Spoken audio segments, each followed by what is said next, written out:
Assalamualaikum warahmatullahi wabarakatuh. Selamat pagi pemirsa Trans 7.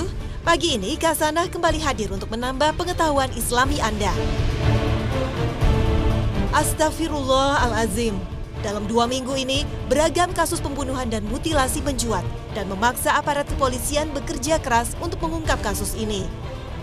Hari Senin di Bandara Soekarno-Hatta, sebuah hari biasa yang penuh dengan kesibukan lalu lintas penerbangan, sontak dikejutkan dengan penemuan jasad almarhum Imam Syafi'i. Di lokasi parkir yang dekat dengan Terminal 1C, ditemukan jenazah almarhum yang telah membusuk. Dengan tangan diikat dan mulut yang dibungkam dengan lakban, almarhum terbujur kaku di bagasi sebuah mobil dengan nomor polisi B531EV. Astagfirullahalazim. Kejahatan sadis ini walaupun tanpa mutilasi, pada akhirnya dapat terungkap ketika esok harinya Korps Bayangkari mampu menangkap seseorang berinisial D yang diduga sebagai pelaku. Pembunuhan ini tak memiliki jeda waktu yang lama dengan terungkapnya kasus pembunuhan lain yang disertai mutilasi di kawasan Ancol, Jakarta Utara. Kasus mutilasi Ancol ini diduga dilakukan oleh seorang pria bernama Alansia. Pria berusia 32 tahun disangka melakukan pembunuhan sekaligus mutilasi terhadap almarhum Tony Arifin Djomin pada hari Senin 11 Maret 2013. Diduga kuat kasus pembunuhan terhadap almarhum Imam Syafi'i dan Tony Arifin Djomin berlatar belakang permasalahan bisnis dan hutang piutang. Kedua kasus tersebut seakan mempertegas bahwa uang pada akhirnya menyeret manusia untuk bertindak keji dan sadis, sehingga membutakan mata dan pintu hatinya terhadap dosa kemanusiaan. Nauzubillah min zalik. Nampaknya setan menggunakan uang sebagai penggoda umat manusia sehingga mampu melakukan perbuatan yang jahat dan keji. Sebagai umat muslim, sejatinya kita telah diperingatkan oleh Allah Subhanahu wa Ta'ala yang Maha Pengasih lagi Maha Penyayang akan godaan setan terhadap umat manusia. Innama ya'murukum bis-su'i wal-fahsya'i wa an taqulu 'ala Allahi ma la ta'lamun. Sadaqallahul azim. Maha benar Allah atas segala firman-Nya. Mutilasi di kawasan ibu kota ternyata telah berlangsung sebanyak 2 kali dalam rentang waktu 1 minggu saja. Masih lekat dalam ingatan kita bagaimana Benget Situmorang tega membunuh sekaligus memutilasi almarhumah Darna Sri Astuti. Dan yang lebih menggoncang ketentraman publik, hubungan Benget Situmorang dengan almarhumah Darna Sri Astuti adalah pasangan suami istri. Berbeda dengan kasus mutilasi Ancol, alasan Benget tega membunuh pasangan hidupnya karena tergoda oleh cinta yang ditawarkan oleh wanita lain. Isu perselingkuhan pun menjadi latar belakang utama kasus ini. Pembunuhan sejatinya merupakan kejahatan pertama yang dilakukan oleh umat manusia. Sejarah mencatat adalah Qabil putra Nabi Adam alaihissalam yang menjadi pembunuh pertama dalam sejarah umat manusia. Qabil tega membunuh saudaranya sendiri Habil. Dan ternyata pembunuhan itu didasari oleh rasa cemburu dan ketidakpuasan atas pasangan hidup.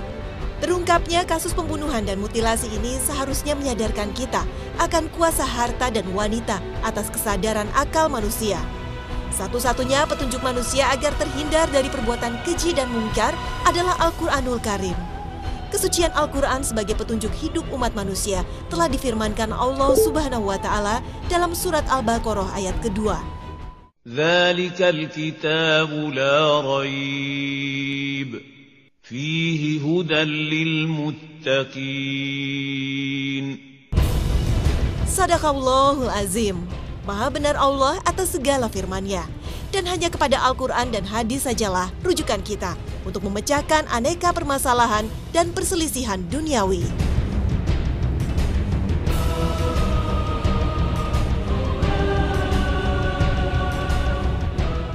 Bismillahirrahmanirrahim.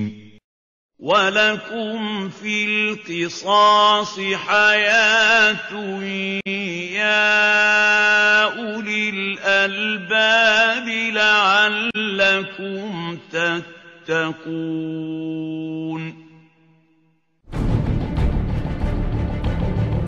Surat Al-Baqarah ayat ke-178 adalah salah satu tuntunan bagi umat muslim dalam memutuskan sebuah perkara, khususnya pembunuhan. يَا أَيُّهَا الَّذِينَ آمَنُوا كُتِبَ عَلَيْكُمُ الْقِصَاصُ فِي الْقَتْلَى الْحُرُّ بِالْحُرِّ وَالْعَبْدُ بِالْعَبْدِ وَالْأُنثَىٰ بِالْأُنثَىٰ فَمَنْ عُفِيَ لَهُ مِنْ أَخِيهِ شَيْءٌ فَاتِّبَاعٌ بِالْمَعْرُوفِ وَأَدَاءٌ إِلَيْهِ بِإِحْسَانٍ ذَلِكَ تَخْفِيفٌ مِّن رَّبِّكُمْ وَرَحْمَةٌ فَمَنِ اعْتَدَىٰ بَعْدَ ذَلِكَ فَلَهُ عَذَابٌ أَلِيمٌ. Dalam surat ini, Allah Subhanahu wa Ta'ala dengan tegas menyerukan kepada kaum muslimin untuk melakukan hukum qisas kepada para pembunuh. Qisas bisa diartikan sebagai sebuah hukuman yang setara dengan perbuatan keji yang dilakukannya, sehingga pelaku pembunuhan mendapatkan ganjaran hukuman mati karena sesuai dengan kekejaman yang dilakukannya. Salah satu negara yang menerapkan hukum qisas adalah Arab Saudi. Penerapan hukum qisas ini beberapa kali harus bersinggungan dengan warga negara, khususnya para tenaga kerja Indonesia di luar negeri. Beberapa wanita Indonesia pada akhirnya harus meninggal dunia dalam eksekusi pancung karena terbukti melakukan pembunuhan. Eksekusi yang dilakukan dalam hukum qisas dilakukan setelah dilakukan proses peradilan. Dan ketika keluarga korban menolak untuk memberikan maaf, maka sudah menjadi tugas algojo untuk memancung pelakunya. Salah satu algojo dalam pelaksanaan hukum qisas adalah Sa'ad al-Beshi. Pria ini menjadi algojo untuk menggantikan ayahnya yang meninggal dunia di tahun 1412 Hijriah. Hunusan pedangnya telah memenggal ratusan kepala pelaku pembunuhan yang telah terbukti dalam peradilan. Namun pelaksanaan eksekusi qisas bisa dibatalkan ketika keluarga korban memberikan maaf kepada sang pembunuh. Dan sesuai dengan surat Al-Baqarah ayat ke-178. Pelaku yang diberi maaf hendaknya membayar diat. Terbukanya pintu maaf dari keluarga inilah yang pada akhirnya meloloskan beberapa warga negara Indonesia dari ayunan pedang algojo. Sebuah kisah di mana korban memberikan maaf terhadap orang yang telah mencelakainya terjadi di Republik Islam Iran. Ameneh Bahrami adalah salah satu wanita yang harus menderita cacat seumur hidup karena serangan Majid Movahedi. Penolakan pinangan yang dilakukan wanita kelahiran tahun 1978 ini pada akhirnya dibalas siraman zat asam di mukanya. Akibatnya, kedua matanya mengalami kebutaan dan harus menjalani hingga 17 operasi demi menyelamatkan nyawanya. Sesuai hukum qisas yang berlaku di negara para mullah, maka diputuskan untuk menghukum pelaku dengan cara menyiramkan zat asam ke mukanya yang setimpal dengan perbuatannya. Namun pada akhirnya menjelang eksekusi, Ameneh Bahrami memutuskan untuk memberikan maaf kepada pelaku. Inilah salah satu hikmah terbesar dari pelaksanaan hukum qisas. Pelaksanaan hukuman yang setimpal atas perbuatan seseorang adalah salah satu bentuk prinsip keadilan. Tetapi jika pada akhirnya korban ataupun keluarga dengan besar hati memaafkan kesalahan dan kekejian yang telah diperbuat, maka dengan segera hukuman akan dibatalkan. Pemberian maaf adalah salah satu bentuk besarnya kelapangan hati. Dan seseorang yang mendapatkan pintu maaf, terlebih jika telah melakukan sebuah perbuatan keji terhadap seseorang, pastilah akan dihantui rasa penyesalan seumur hidupnya. Dan pada akhirnya penyesalan mendalam tersebut akan mencegahnya mengulangi perbuatan yang sama di kemudian hari. Di sisi lain, eksekusi dalam hukum qisas akan membuat sebuah efek jera yang dahsyat kepada seluruh lapisan masyarakat. Inilah inti dari adanya sebuah eksekusi dan ganjaran, yaitu mencegah kejadian serupa terulang di kemudian hari. Di samping itu juga dalam hukum qisas, selain ada efek jera, ada juga nilai positif untuk keberlangsungan hidup umat manusia, sebagaimana yang terdapat dalam surat Al-Baqarah ayat 179. Dan bagi kalian di dalam menegakkan hukum qisas, ada sebuah jaminan kelangsungan hidup. Wahai orang-orang yang berakal, supaya kalian bertakwa.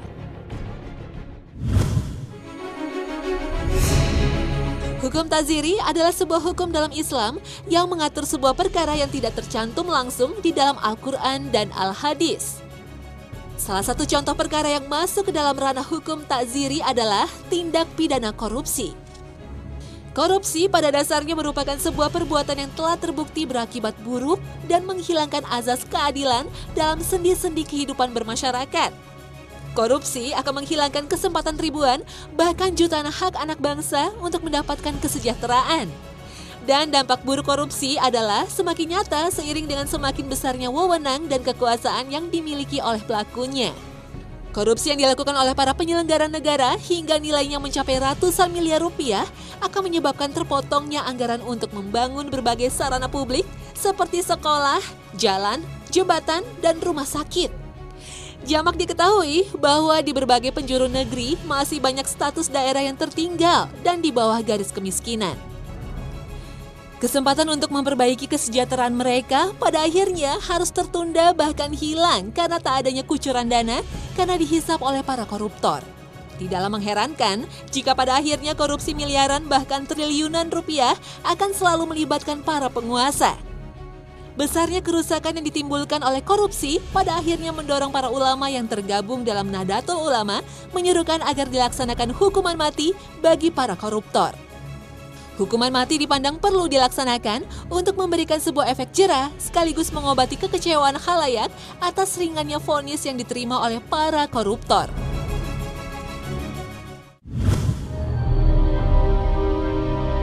Proses persidangan sejatinya membutuhkan peran seorang saksi dalam menentukan sebuah putusan dan hukuman yang dijatuhkan pada terdakwa. Perkataan para saksi adalah salah satu landasan bagi para hakim untuk memutuskan sebuah perkara. Saksi akan menguatkan atau melemahkan sebuah tuduhan yang diarahkan pada terdakwa, sehingga kesaksian seseorang dapat merubah arah keadilan dalam proses persidangan. Dan apabila seorang muslim harus bersaksi dalam persidangan, maka sudahlah jelas bahwasannya ia harus berkata jujur sesuai dengan apa yang ia lihat, ia dengar, dan ia ketahui. Al-Quran telah menjelaskan pentingnya berkata jujur ketika bersaksi dalam persidangan. Hal ini telah tersirat dalam surat An-Nisa ayat ke-135.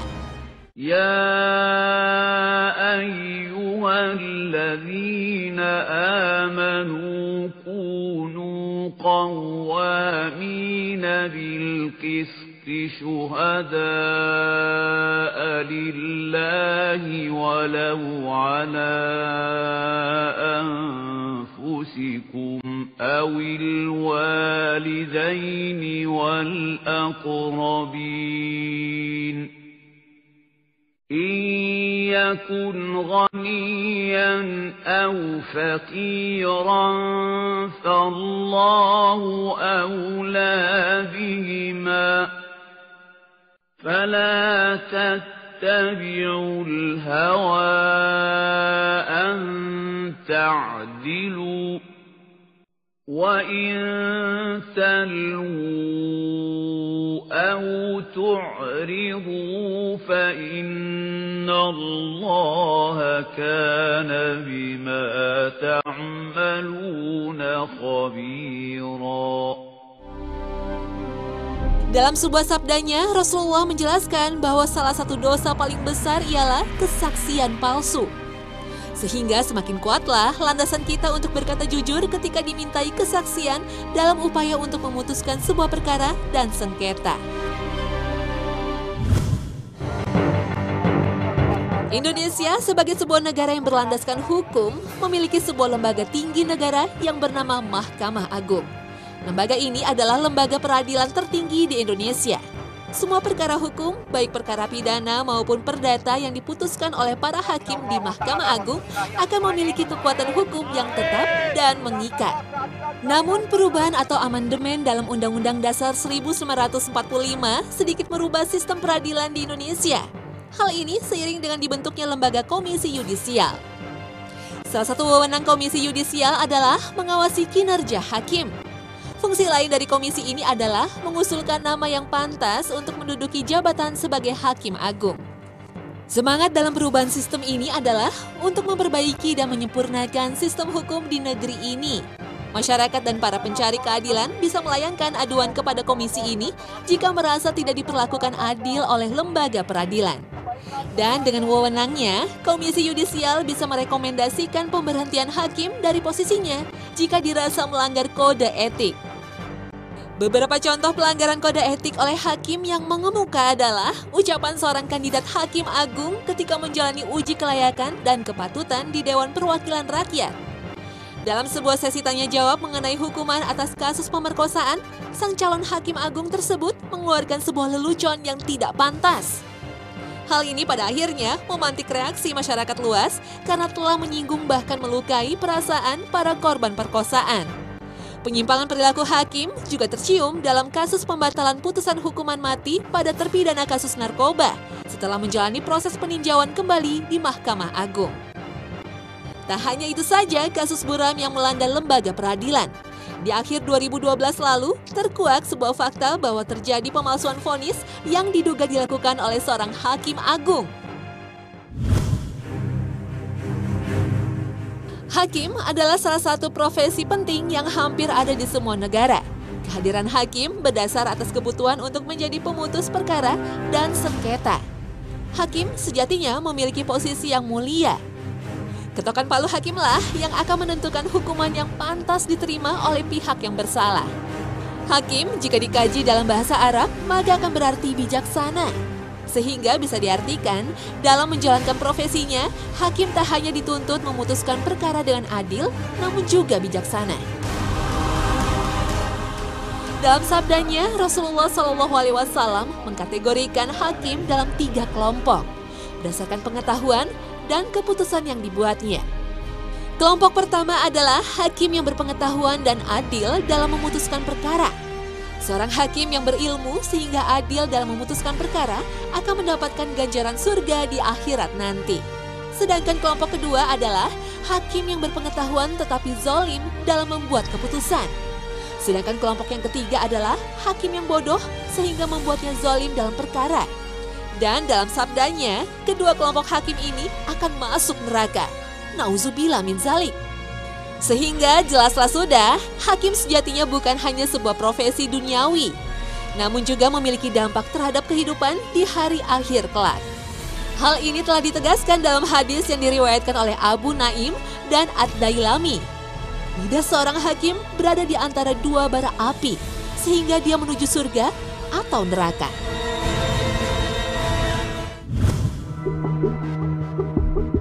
Salah satu gelar manusia adalah Zun Politikun atau Homo Politikun. Dalam bahasa sederhana, kedua kalimat Latin tersebut berarti manusia adalah makhluk sosial. Konsep dasar bahwa manusia adalah makhluk sosial dikemukakan oleh Aristoteles.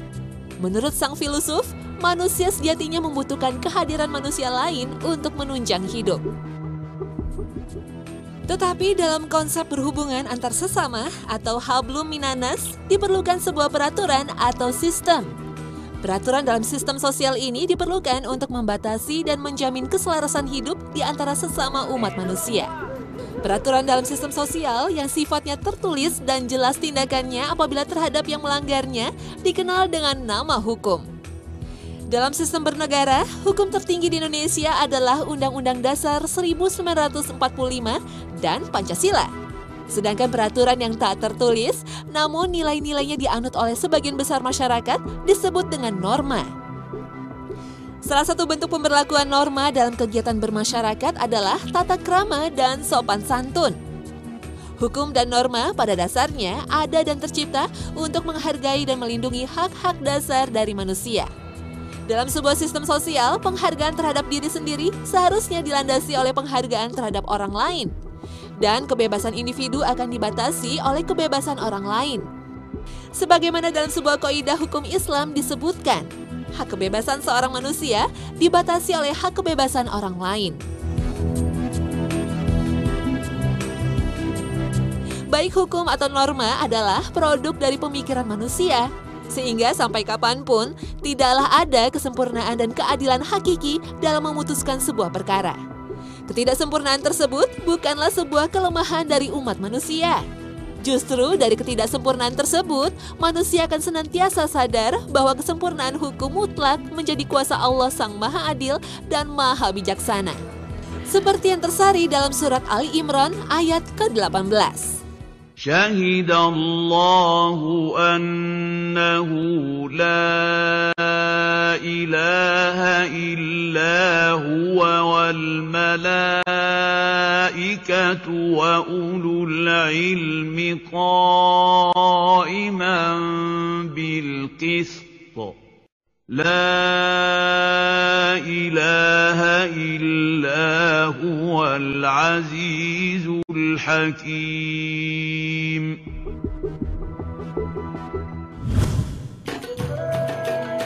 Kebenaran adalah sebuah prinsip dasar yang dibutuhkan untuk membangun kenyamanan hidup manusia sebagai makhluk sosial. Dan tiadalah lagi yang menyangkal bahwa kebenaran hanya akan bisa didapatkan dengan perilaku jujur. Kejujuran juga merupakan salah satu elemen dalam membina mahligai rumah tangga. Tidaklah mungkin kita memutuskan untuk berumah tangga dengan pembohong yang senantiasa menghancurkan kepercayaan kita. Selain itu, kejujuran adalah sebuah nilai yang didambakan oleh seluruh umat manusia kepada sosok pemimpin. Jika diibaratkan, pemimpin yang menanamkan kejujuran dalam jiwanya akan selalu memperjuangkan kebenaran dalam setiap tindakannya dan akan membuahkan sebuah keputusan yang adil. Hanya pemimpin yang adil yang akan menelurkan sebuah prestasi besar yang berupa kebajikan dan mensejahterakan kelompok yang berada di bawah naungannya. Sejarah telah membuktikan bahwasannya kehidupan masyarakat di kota Madinah dalam kurun waktu 622 hingga 632 Masehi adalah salah satu bentuk peradaban yang sempurna. Mengapa hal ini dapat terjadi? Jawabannya adalah di masa ini, umat manusia penghuni Madinah dipimpin oleh Nabi Muhammad SAW, seorang yang jujur, yang terpercaya, yang bergelar Al-Amin. Keteladanan hidup Rasulullah sebagai pribadi yang jujur dan adil telah tersirat dalam Al-Quran Surat Al-Ahzab ayat ke-21. لقد كان لكم في رسول الله أسوة حسنة لمن كان يرجو الله واليوم الآخر وذكر الله كثيرا. Sadaqallahu azim. Maha benar Allah dengan segala firman-Nya. Sedangkan dalam sebuah hadis sahih disebutkan, innama buitsu liutamima solihal akhlak. Sesungguhnya aku diutus ke dunia ini untuk membereskan akhlak umat manusia.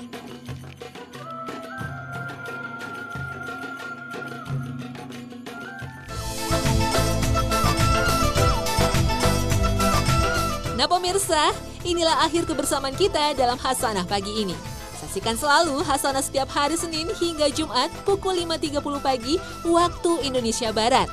Terima kasih atas perhatian Anda dan wassalamualaikum warahmatullahi wabarakatuh.